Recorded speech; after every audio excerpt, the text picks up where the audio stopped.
In a scathing six-part series on the woeful performance of the Montgomery County economy over the past decade, political blogger Adam Pagnucco exposes what many in the political class want to hide. Population growth, half the average of the region. GDP growth, 9th out of 10 jurisdictions. Personal income growth, 10th out of 10. Stacey, you have a master's degree in public policy and in journalism. Pagnucco suggests that rising progressivism is working against us. What can be done to stimulate growth in our economy? Casey, thanks for the softball, because the answer to me is clear. Elect more Republicans.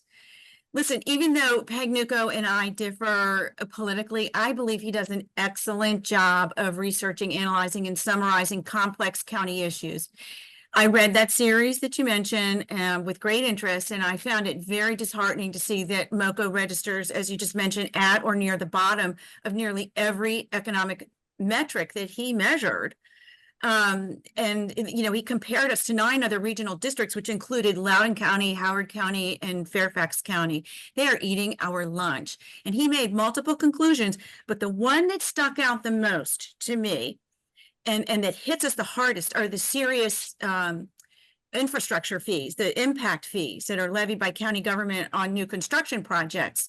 Developers can respond to these taxes in one of 3 ways. They can forward shift it so that the prices are covered by the impact fee by the end user.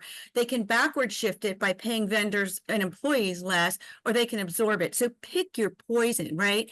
And on the top of the impact fees, the county has added multiple layers of development costs, making it extremely unattractive to start new construction projects here. This includes rent control and the county's aggressive building energy performance standards. So we could fill up an entire show discussing that. One of our next topics will be about the decline in the impact fees. But I want to switch to Cary right now. Cary, it's kind of interesting that Pagnucco paints a very grim picture.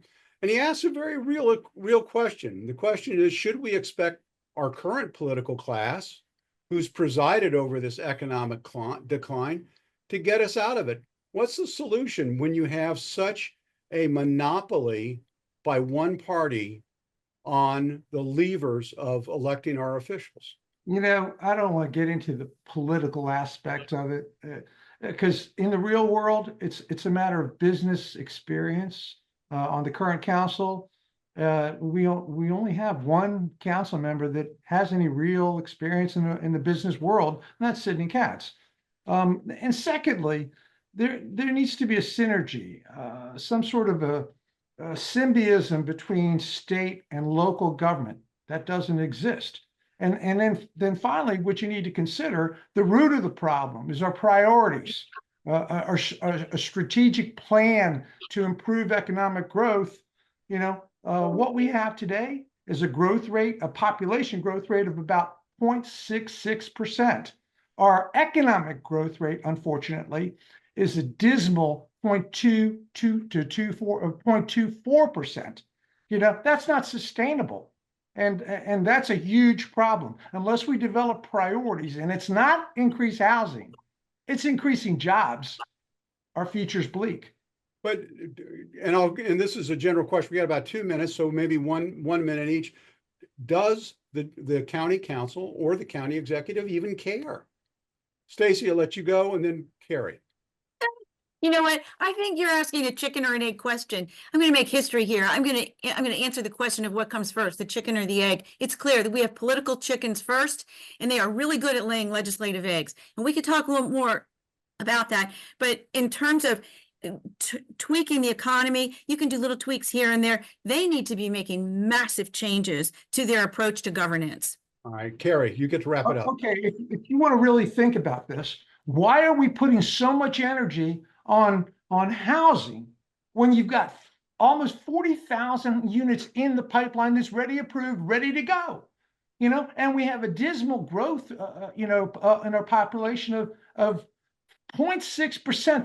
That's nothing, and the fact that our economy, our income, our jobs is so low, it doesn't fit. It doesn't make sense.